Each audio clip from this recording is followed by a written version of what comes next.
ഈ കേരളത്തിലെ ഇടതുപക്ഷ ജനാധിപത്യ മുന്നണി മന്ത്രിസഭ അല്ലെങ്കിൽ CPM-ന്റെ നേതൃത്വത്തിൽ ഉണ്ടാക്കുന്ന ഈ മന്ത്രിസഭയ്ക്ക് എന്തെങ്കിലും ഒരു വിഷൻ ഉണ്ടെങ്കിൽ ഈ കഴിഞ്ഞ 8 വർഷക്കാലത്തിനുള്ളിൽ ഇവർ നടപ്പിലാക്കിയിരിക്കുന്ന ഏതെങ്കിലും ഒരു പദ്ധതിക്ക് ഒരു വിഷൻ ഉണ്ടെന്ന് പറയാൻ പറ്റുമോ? മലമാലിന്യത്തിൽ മുങ്ങി വരിച്ചു. ഈ മുങ്ങി വരിച്ചിട്ട് ആ മനുഷ്യന്റെ വീട്ടിൽ പോയി ഒരു അനുശോചനം രേഖപ്പെടുത്താൻ ഈ മനുഷ്യൻ തയ്യാറായി? ഈ കേരളത്തിലെ മുഖ്യമന്ത്രി തയ്യാറായോ? ജലത്തിന്റെ വിഷയം എങ്ങനെ കേരളത്തിനകത്ത് പരിഹരിക്കാൻ കഴിയുമെന്ന് അന്വേഷിക്കാൻ പോലും ഉണ്ടായിരിക്കുന്ന ഒരു പ്ലാനിങ് പോലും ഇല്ലാത്ത ഒരു കേരളത്തിനകത്ത് ഒരു സംവിധാനമോ ശരിക്ക്? എന്തിനാണ് വാസ്തവത്തിൽ ഈ മന്ത്രിസഭ? ലക്ഷക്കണക്കിന് ആളുകളുടെ, നൂറുകണക്കിന് പ്രവർത്തനന്മാരുടെ ജീവരക്തവും അവരുടെ അധ്വാനവും അവരുടെ സങ്കടങ്ങളും കരച്ചിലുകളും വിഹ്വലതകളും വിങ്ങിപ്പൊട്ടലുകളും ഇതെല്ലാം ചേർന്നുണ്ടാക്കിയിരിക്കുന്ന ഒരു വലിയ ഒരു സംഘടനാ സംവിധാനത്തെ ഇയാളെ പോലത്തെ അങ്ങേയറ്റം അധമനായ ഒരാളുടെ മുമ്പിൽ അടിയറ വെച്ച് ഒരു പ്രസ്ഥാനത്തെ മുഴുവൻ നശിപ്പിച്ച് നാറാണ കല്ല് ഉറപ്പിച്ചിട്ട് പോലും അതിനെല്ലാം തന്നെ എന്താ പറയുക മൗനാനുവാദം നൽകി ആളുകൾക്ക് വിശ്വാസികളുണ്ടെങ്കിൽ അത് പോയിക്കോട്ടെ എന്ന് പറയാതെ അവസ്ഥയിലേക്ക് പോകുന്ന പാർട്ടി സെക്രട്ടറി ഉണ്ടാകുക എന്നത് ഇത് വളരെ ദുഃഖകരമാണ്, സങ്കടകരമാണ്. CPM അതിന്റെ തകർച്ച പരിപൂർണതയിലേക്ക് പോവുകയാണ് എന്നുള്ള വാർത്തയാണ് വന്നുകൊണ്ടിരിക്കുന്നത്. പാർട്ടിക്കുള്ളിൽ തന്നെ ശക്തമായ രൂപത്തിൽ പിണറായിക്കെതിരെയും നേതൃത്വത്തിനെതിരെയും ആഞ്ഞടിച്ചുകൊണ്ടിരിക്കുകയാണ്. എന്തായി തീരും CPM? അതിനകത്ത് ഒന്ന് മാത്രമേ, അത് CPM തകർച്ചയിലേക്ക് വന്നാൽ CPM തകർന്ന് കഴിഞ്ഞു. അത് സമ്പൂർണ്ണമായിട്ട് തകർന്ന് കഴിഞ്ഞു. അതിനകത്ത് ഇനി അതിനെ രക്ഷപ്പെടാനുള്ള വഴികൾ, സാധ്യതകളൊന്നും ഇനി അതിനകത്ത് ഇല്ല, ഉദിക്കുന്നില്ല. പിന്നെ ആ സാധനം ഇനി നിലനിൽക്കേണ്ടത് ആർക്ക് വേണ്ടി മാത്രമാണെന്ന് പറഞ്ഞാൽ അത് CPM-ന്റെ അകത്ത് ഉണ്ടായിരിക്കുന്ന ചില ബ്യൂറോക്രാറ്റ് ആയിരിക്കും ഉദ്യോഗസ്ഥന്മാർക്ക് മാത്രമാണ്. നമ്മൾ തിരിച്ചറിയേണ്ടുന്നത്, ശ്രദ്ധിക്കാതെ പോകുന്ന കാര്യം, ഇത്തരം ഒരവസ്ഥയുടെ ഗൗരവതരമായ തിരിച്ചറിവ് ഉണ്ടായിട്ട് പോലും പോളിറ്റ് ബ്യൂറോയുടെയും സെന്ററിന്റെയും ഭാഗത്ത് എന്ത് നിലപാടാണ് വാസ്തവത്തിൽ ഉണ്ടായിട്ടുള്ളത്? അവർ വാസ്തവം നിസ്സഹായരാണെന്നുള്ളതാണ്. അവർക്ക് ഒന്നും ചെയ്യാൻ കഴിയാത്ത അവസ്ഥയിലേക്ക് ഇയാൾ ആ സംഘടനയെ നശിപ്പിച്ചിരിക്കുന്നു എന്നുള്ളതാണ് അത് ഏറ്റവും പരമപ്രധാനമായിരിക്കുന്ന വിഷയം. അല്ലായിരുന്നുവെങ്കിൽ ഇപ്പോൾ നിങ്ങൾ നോക്കുക, CPM-ന്റെ അഖിലേന്ത്യാ ജനറൽ സെക്രട്ടറി സീതാറാം യെച്ചൂരി, ആ യെച്ചൂരി വാദത്തിൽ എന്ന് പറഞ്ഞാൽ കേവലം ഒരു കാണിയായി നിൽക്കുകയാണ്, വാസ്തവത്തിൽ സങ്കടപൂർവ്വം കാണിയായി നിൽക്കുകയാണ്. ഇയാളുടെ എല്ലാ വൃത്തികേടുകൾക്കും കൂട്ടുനിന്നിരിക്കുന്ന ഒരാളും കൂടിയായിരുന്നു നേരത്തെ ഉണ്ടായ മുൻ ജനറൽ സെക്രട്ടറി പ്രകാശ്. ആ കാലഘട്ടം ഇതിനകത്ത് ഒന്നും പറയാനില്ല എന്നുള്ളതാണ്. ഒന്നും പറയാനില്ലാത്ത വിധത്തിലേക്ക് ഈ സംഗതി നോക്കുമ്പോൾ ഇയാൾ ഒരിക്കലും തന്നെ ലെഫ്റ്റ് ആയിരുന്നില്ല, കമ്മ്യൂണിസ്റ്റ് പാർട്ടി ആയിരുന്നില്ല, മാർക്സിസ്റ്റ് ആയിരുന്നില്ല, ഒന്നും ആയിരുന്നില്ല ഇയാൾ വാസ്തവത്തിൽ ഈ സംഘടനയെയും ഈ കൊടിയെയും ഇയാൾ ഉപയോഗിച്ചത് ഇയാളുടെ വ്യക്തിപരമായ താല്പര്യങ്ങളെ അയാൾക്ക് വേണ്ടി മാത്രമായി, അല്ലെങ്കിൽ അയാൾക്കും അയാളുടെ കുടുംബങ്ങൾക്കും അയാളുടെ സിൽബത്തികൾക്ക് വേണ്ടി മാത്രമായിട്ട് അയാൾ ചുരുക്കുകയായിരുന്നു. ഈ ചുരുക്കിയതിന്റെ അന്ന് പലരും ഇത് ചൂണ്ടിക്കാണിച്ചപ്പോൾ പോലും പാർട്ടി എന്ന് പറയുന്ന ഒരു വളരെ വൈകാരികമായിട്ടുള്ള വികാരത്തെ വളരെ തെറ്റായ ദിശയിലേക്ക് നയിച്ചുവിട്ട് ആ തെറ്റായ ദിശയിൽ അടിമബോധം ഉണ്ടാക്കിയിട്ട് അതിനെ നിയന്ത്രിക്കുകയും അതിനെ ഭരിക്കുകയും ചെയ്തിരിക്കുന്ന ഒരാളായിരുന്നു വാസ്തവത്തിൽ കേരളത്തിലെ മുൻ പാർട്ടി സെക്രട്ടറി കൂടിയായിരിക്കുന്ന ഇപ്പോഴത്തെ ഈ കേരളത്തിലെ മുഖ്യമന്ത്രി. അതിന്റെ ദുരന്തമാണിത്. ഇതിന്റെ ഒരു സംഭവം നിങ്ങൾ എടുത്തു നോക്കുക. ഈ കേരളത്തിലെ ഇടതുപക്ഷ ജനാധിപത്യ മുന്നണി മന്ത്രിസഭ അല്ലെങ്കിൽ CPM-ന്റെ നേതൃത്വത്തിൽ ഉണ്ടാക്കുന്ന ഈ മന്ത്രിസഭയ്ക്ക് എന്തെങ്കിലും ഒരു വിഷൻ ഉണ്ടെങ്കിൽ ഈ കഴിഞ്ഞ 8 വർഷക്കാലത്തിനുള്ളിൽ ഇവർ നടപ്പിലാക്കിയിരിക്കുന്ന ഏതെങ്കിലും ഒരു പദ്ധതിക്ക് ഒരു വിഷൻ ഉണ്ടെന്ന് പറയാൻ പറ്റുമോ? ഒരു വിഷൻ ഉണ്ടെന്ന് പറയാൻ പറ്റുമോ?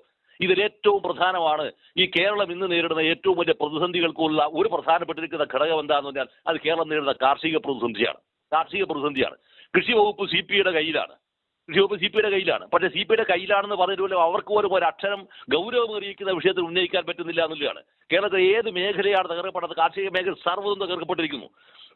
കാർഷിക മേഖലയുടെ വികാസം ഉണ്ടാവുക എന്ന് പറഞ്ഞാൽ അതിന് സ്റ്റെബിലിറ്റി ഉണ്ടാകുക എന്ന് പറഞ്ഞാൽ തന്നെ അർത്ഥം എന്താ പറഞ്ഞാൽ ഗ്രാമീണമായ സമ്പദ്ഘടന കുറെ കൂടി വളരെ മെച്ചപ്പെട്ട രീതിയിൽ പോകുക എന്നുള്ളതാണ്. തേങ്ങയ്ക്ക് വിലയില്ല, മറ്റു സാധനങ്ങൾക്ക് വിലയില്ല, ഒരു സാധനത്തിനും വിലയില്ല എന്നുള്ളതാണ്. എന്നാൽ കൂലിയുടെ അനിയന്ത്രിതമായിരിക്കുന്ന വർധനവും ഉണ്ടാകുന്നു. ഈ വർധനവും ഉൽപാദനവും തമ്മിലുണ്ടായിരിക്കുന്ന അന്തരം വർദ്ധിക്കുന്നതിനനുസരിച്ച് ആളുകൾ തൊഴിൽ ഈ കൃഷി എന്ന് പറയുന്ന സംഭവത്തിൽ നിന്ന് ഒഴിവായി അന്യമാക്കപ്പെടും. ഈ അന്യമാക്കപ്പെടുന്നിടത്താണ് ഇയാൾ എന്ത് കൊണ്ടുവരുന്നത്? ഈ ഡിജിറ്റൽ കേരള എന്ന് പറയുന്ന സംഭവത്തിനെ വലിയ ബഡായി ആയിട്ട് വിടുന്നത്. നിങ്ങൾ നോക്കൂ, ഈ ഡിജിറ്റൽ കേരളയുടെ ഏറ്റവും പരിഹാസ്യമായ ചിത്രം നിങ്ങളുടെ മുമ്പിൽ ഞാൻ വെക്കാം. ഈ കഴിഞ്ഞ കുറച്ച് ദിവസങ്ങൾക്ക് മുമ്പ് രാമയിഴഞ്ചൻ തോടിനകത്ത് ഒരു ജോസ് എന്ന് പറയുന്ന ഒരു ചെറുപ്പക്കാരൻ മലമാലിന്യത്തിന്റെ അകത്ത് മലമാലിന്യത്തിൽ മുങ്ങി മരിച്ചു. ഈ മുങ്ങി മരിച്ചിട്ട് ആ മനുഷ്യന്റെ വീട്ടിൽ പോയി ഒരു അനുശോചനം രേഖപ്പെടുത്താൻ ഈ മനുഷ്യൻ തയ്യാറായി? ഈ കേരളത്തിലെ മുഖ്യമന്ത്രി തയ്യാറായോ? ഇത്രയും വലിയ ഒരു അനീതി കേരളത്തിൽ ചെയ്തിട്ട് പോലും ഒരൊറ്റയാൾ ഇതിനെതിരെ പ്രതിഷേധിക്കുകയും ചെയ്തോ? ഇതേപോലെ തന്നെയായിരുന്നു എവിടാന്ന് പറഞ്ഞാൽ നേരത്തെ വടകരയിൽ ഉണ്ടായിരിക്കുന്ന സംഭവം ഉണ്ടല്ലോ, ജിഷ്ണു പ്രണോയ്. ഈ ജിഷ്ണു പ്രളയ വിഷയത്തിൽ വന്നപ്പോഴും ഇതേ അതിനകത്ത് ഓരോ മൗനമാണ് പാലിച്ചു. ഓരോ സിദ്ധാർത്ഥന്റെ കൊലപാതകം ഇങ്ങനെ വരുന്ന ഓരോ സംഭവങ്ങൾ എടുത്തു വയ്ക്കും. ഇതിൽ ഏറ്റവും പ്രധാനം ഞാനിത് പറയാനുള്ള കാരണം കേരളം ഡിജിറ്റലിലേക്ക് മുന്നേറുന്നു എന്ന് പറയുമ്പോൾ നമ്മൾ പ്രാഥമികമായി ചെന്നിടൂ ഒരു മലം എങ്ങനെ വിഷയം എങ്ങനെ കേരളത്തിൽ പരിഹരിക്കണമെന്നതിനെ കുറിച്ച് ഒരു പ്രാഥമികമായ ധാരണയുണ്ടാക്കുക. ഈ പ്രാഥമികമായ ധാരണ ഉണ്ടാക്കുന്നതിന്റെ മുന്നോടിയായിട്ടാണ് കേരളത്തിൽ ലക്ഷം വീട് പദ്ധതികൾ എന്ന് പറയുന്ന പദ്ധതി ആര് കൊണ്ടുവന്നെന്നറിയോ? CPI കൊണ്ടുവന്നത്. ലക്ഷം വീട് MN കൊണ്ടുവന്നിരിക്കുന്ന പദ്ധതിയാണത്.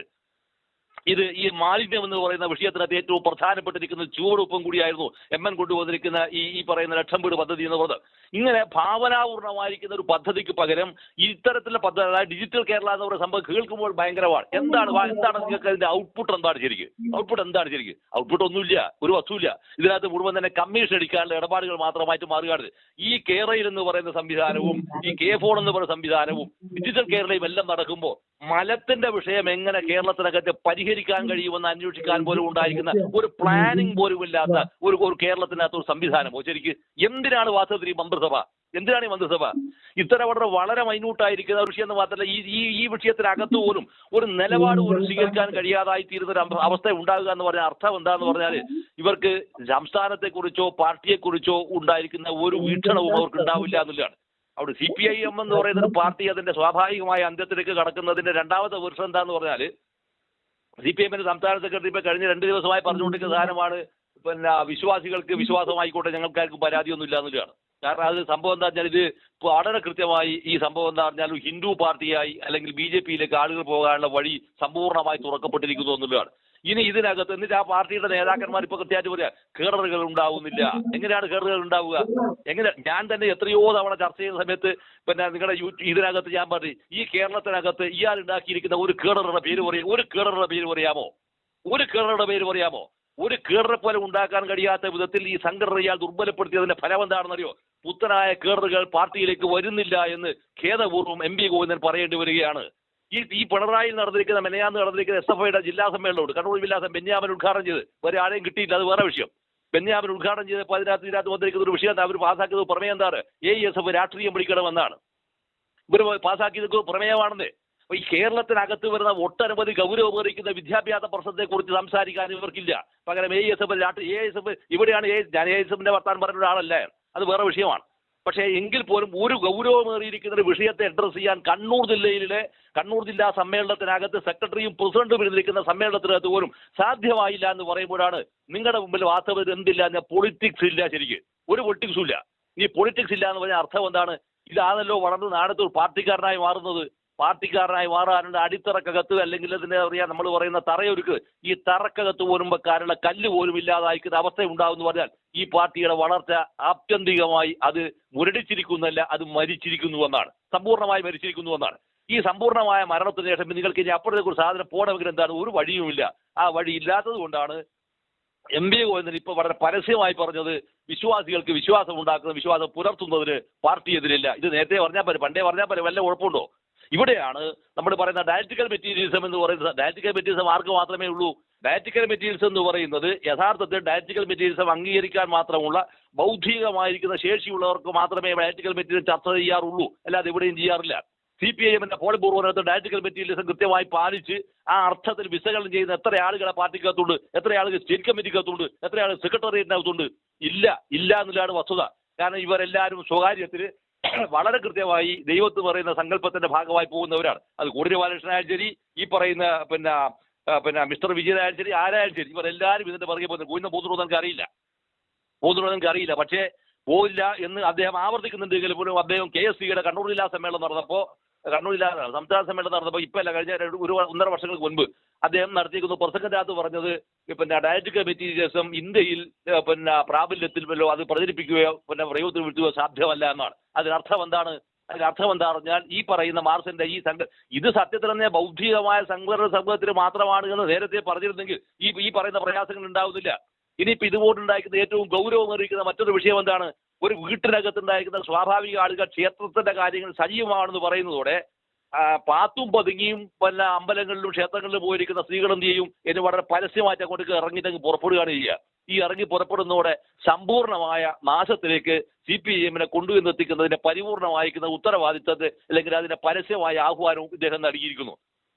പിന്നെ ഒരു നാലാമത്തെ വിഷയം എടുക്കുക. നിങ്ങൾ ഈ പറയുന്ന തകർച്ചയിൽ നിന്ന് ഇതിനെ രക്ഷപ്പെടുത്താൻ എന്താണ് പ്രായോഗികമായ മാർഗം? എന്താണ് പ്രായോഗികമായ മാർഗം? ഒരു മാർഗവും ഇല്ല എന്നുള്ളതിന്റെ ഒരു ക്ലാസിക്കൽ ഉദാഹരണമാണ് ഇയാൾ ഇപ്പോൾ എടുത്തിരിക്കുന്ന പിന്നെ ഈ എന്താ പറയാ ഈ വിദേശകാര്യ സംഭവമായിട്ട് ബന്ധപ്പെട്ടിരിക്കുന്ന ഒരു പുതിയ അപ്പോയിന്റ്മെന്റ് സംഭവം വരുന്നത്. നിങ്ങൾ മാറാൻ തീരുമാനിച്ചു, എനിക്ക് വിഷയമല്ല, പക്ഷെ ഞാൻ മാറില്ല എന്നാണ്. നിങ്ങൾ തിരുത്താൻ തീരുമാനിച്ചോ, പക്ഷെ ഞാൻ തിരുത്തില്ല എന്നാണ്. നിങ്ങൾ മാറാൻ തീരുമാനിക്കുക, എനിക്ക് കുഴപ്പമില്ല, നിങ്ങൾ മാറില്ല, നിങ്ങൾ പിന്നെ ഓടിക്കുകയോ, പക്ഷെ ഞാൻ മാറാൻ തീരുമാനിച്ചിട്ടില്ല. ഞാൻ തിരുത്താനും തീരുമാനം എന്റെ ഇഷ്ടാനിഷ്ടങ്ങൾക്കും എന്റെ ഇംഗിതങ്ങൾക്കും വിധേയമായി മാത്രം നിൽക്കുമെങ്കിൽ മാത്രം ഇത് നിന്നാൽ മതി. കാരണം ഞാൻ ഈ പാർട്ടിയെ ചുരുട്ടി എന്റെ കീശയിൽ വെച്ചിരിക്കുന്നു എന്നാണ്. അതുകൊണ്ട് തന്നെ ഈ പാർട്ടിക്ക് ഇനി എന്തെങ്കിലും തരത്തിലുണ്ടായിരിക്കുന്ന ഒരു ഭാവി അല്ലെങ്കിൽ ഒരു മറ്റൊരു പിന്നെ ദിശാബോധം അതിന് ഒരിക്കലും ഉണ്ടാവുക അതിന് സാധ്യമല്ല. അതുകൊണ്ട് അതിനെക്കുറിച്ച് ചർച്ച നടത്തുന്നത് പോലും എന്താ പറഞ്ഞാൽ അങ്ങേയറ്റം അപ്രസക്തവും അസംബന്ധവും മാത്രമായിരിക്കും. പിന്നെ CPIയുടെ ഭാഗത്ത് നിന്നാണ് ശരിക്കും ഇത്തരത്തിലുള്ള സംവിധാനങ്ങൾ അത് കറക്റ്റ് ചെയ്യേണ്ടത്. പക്ഷേ CPI പോലും അതിനകത്ത് ചുരുക്കി എന്നുള്ളതിന്റെ ഉദാഹരണമാണ് ബിനോയ് വിശ്വം പിന്നീട് പറഞ്ഞ് ഒറ്റ തിരിഞ്ഞിട്ട് ഒരാളെ മാത്രം ആക്രമിക്കുന്നത് ശരിയല്ല എന്ന് പറഞ്ഞ അർത്ഥം എന്താ പറഞ്ഞാൽ കേരളത്തിലെ മുഖ്യമന്ത്രിയെ ഇങ്ങനെ ആക്രമിക്കേണ്ട എന്ന് പറഞ്ഞതിന്റെ അതിന് ഒറ്റ അർത്ഥം മാത്രമേ ഉള്ളൂ. ആ അർത്ഥം എന്താണെന്ന് പറഞ്ഞാൽ അത് അയാളെ പ്രൊട്ടക്ട് ചെയ്യുക എന്നുള്ളത് മാത്രമാണ്. അപ്പൊ ഇത്തരം ഒരു അവസ്ഥയിലേക്ക് ഒരു സംഗതികൾ പോകുന്നത് പറയുമ്പോൾ ക്രിയാത്മകമായ വിമർശനത്തിലുള്ള സ്പേസ് പോലും വാസ്തവത്തിൽ ഇല്ലാതാവുന്നു എന്നുള്ളതാണ്. അതുകൊണ്ട് തന്നെ ഒരു തരത്തിലുണ്ടായിരിക്കുന്ന പിന്നെ എന്താ പറയാ ഒരു പുരോഗതി വളർച്ച ഒന്നും ഉണ്ടാവാൻ പോകുന്നില്ല. വരുന്ന പഞ്ചായത്ത് തെരഞ്ഞെടുപ്പ് ഇതിനേക്കാൾ വലിയ വാട്ടർലൂവായിട്ട് ഇടതുപക്ഷത്തിന്റെ മുമ്പിൽ മാറുമെന്നാണ് സ്വാഭാവികമായിട്ടും ഇപ്പോഴത്തെ ഒരു അവസ്ഥയിൽ പ്രതീക്ഷിക്കാനുള്ളത്. പിന്നെ BJP എന്ത് ചെയ്യുന്നു? BJP അതിന്റെ വളരെ കൃത്യമായിരിക്കുന്ന സംഘടനാ മിഷണറി അവർ ഉപയോഗിക്കുന്നതോടെ അത് വളരെ മറ്റൊരു രീതിയിലേക്ക് അത് കടക്കുകയും ചെയ്യും. അപ്പൊ അതുകൊണ്ട് തന്നെ അവർക്കെന്താന്ന് പറഞ്ഞാൽ ഇതുപോലുള്ള അവർക്ക് ഇത്ര സ്വീകാര്യനായിരിക്കുന്ന, അവർക്ക് ഇത്ര ആക്സസ് ഉള്ള ഒരു പാർട്ടി ലീഡർ എന്ന് പറയാൻ വിളിച്ചിട്ട് ഒരു CPIM-നകത്ത് നയിക്കുന്ന ഒരാളെ അങ്ങനെ വിളിക്കപ്പെടുന്ന ഒരാളെ മഹാകഷ്ടമാണത്. അങ്ങനെ ഒരാളെ ഇവർക്ക് ഇനി ഒരിക്കലും ഈ പാർട്ടിക്കകത്തുനിന്ന് ഇനി കിട്ടാൻ നാളെ ആ പാർട്ടി ഉണ്ടാവില്ല, അത് വേറെ പക്ഷം. ഈ പാർട്ടിക്ക് ഇന്നലെ അവർക്ക് കിട്ടിയിട്ടുള്ള ഇനി ഈ പറയുന്ന വർത്തമാന കാലത്ത് അവർക്ക് കിട്ടാൻ പോകുന്നില്ല. അപ്പൊ അങ്ങനെ കിട്ടാനില്ലാത്തത് കൊണ്ട് തന്നെ ഈ ഒരാളെ വെച്ചുകൊണ്ട് തന്നെ ഇവർക്ക് എന്ത് ചെയ്യാന്ന് പറഞ്ഞാൽ CPIM എന്നൊരു പാർട്ടിയെ വിഴുങ്ങാനുള്ള ഒരു വലിയ സാധ്യത ഇയാൾ ഇതിൽ നിർമ്മിച്ചു കൊടുത്തു എന്നതാണ് ഇയാൾക്കെതിരെ വരുന്ന ഏറ്റവും ഗൗരവമേറിയിരിക്കുന്ന ഒരു വിമർശനമല്ല, കുറ്റമാണത്. ആ കുറ്റത്തിന്റെ മേലെ സത്യത്തിൽ എന്താ പറഞ്ഞാൽ പാർട്ടി ലീഡർഷിപ്പ്, പാർട്ടി അണികൾ, പാർട്ടി ബന്ധുക്കൾ ഇയാളെ വാസ്തവരുന്ന ഇയാളെ പരസ്യമായിട്ട് ഈ പറയുന്ന ആളെ ജനകീയ വിചാരണ നടത്തുകയാണ് ശരിക്കും. കാരണം ലക്ഷക്കണക്കിന് ആളുകളുടെ, നൂറുകണക്കിന് പ്രവർത്തകന്മാരുടെ ജീവരക്തവും അവരുടെ അധ്വാനവും അവരുടെ സങ്കടങ്ങളും കരച്ചിലുകളും വിഹ്വലതകളും വിങ്ങിപ്പൊട്ടലുകളും ഇതെല്ലാം ചേർന്നുണ്ടാക്കിയിരിക്കുന്ന ഒരു വലിയ സംഘടനാ സംവിധാനത്തെ ഇയാളെ പോലത്തെ അങ്ങേയറ്റം അധമനായ ഒരാളുടെ മുമ്പിൽ അടിയറ വെച്ച് ഒരു പ്രസ്ഥാനത്തെ മുഴുവൻ നശിപ്പിച്ച് നാറാണ കല്ല് ഉറപ്പിച്ചിട്ട് പോലും അതിനെല്ലാം തന്നെ എന്താ പറയുക മൗനാനുവാദം നൽകി പിന്നെ എന്താ പറയുക ആളുകൾക്ക് വിശ്വാസികളുണ്ടെങ്കിൽ അത് പോയിക്കോട്ടെ എന്ന് പറയാതെ അവസ്ഥയിലേക്ക് പോകുന്ന പാർട്ടി സെക്രട്ടറി ഉണ്ടാകുക എന്ന് ഇത് വളരെ ദുഃഖകരമാണ്, സങ്കടകരമാണ്. അതുകൊണ്ട് തന്നെ ഇനി ഈ പാർട്ടിക്കകത്ത് ഒരു വളർച്ചയുടെയോ അല്ലെങ്കിൽ അതിന്റെ മറ്റെന്തെങ്കിലും ആയിരുന്നതിന്റെ സാധ്യതകളും ഒന്നും ഉണ്ടാവുന്നില്ല. ഇതത് സമ്പൂർണമായ അർത്ഥത്തിൽ കുമ്പടയാനുള്ള സാധ്യതകൾ മാത്രമേ ഉള്ളൂ എന്നാണ് നന്ദകുമാർ എനിക്ക് തോന്നുന്നത് ശരിക്കും.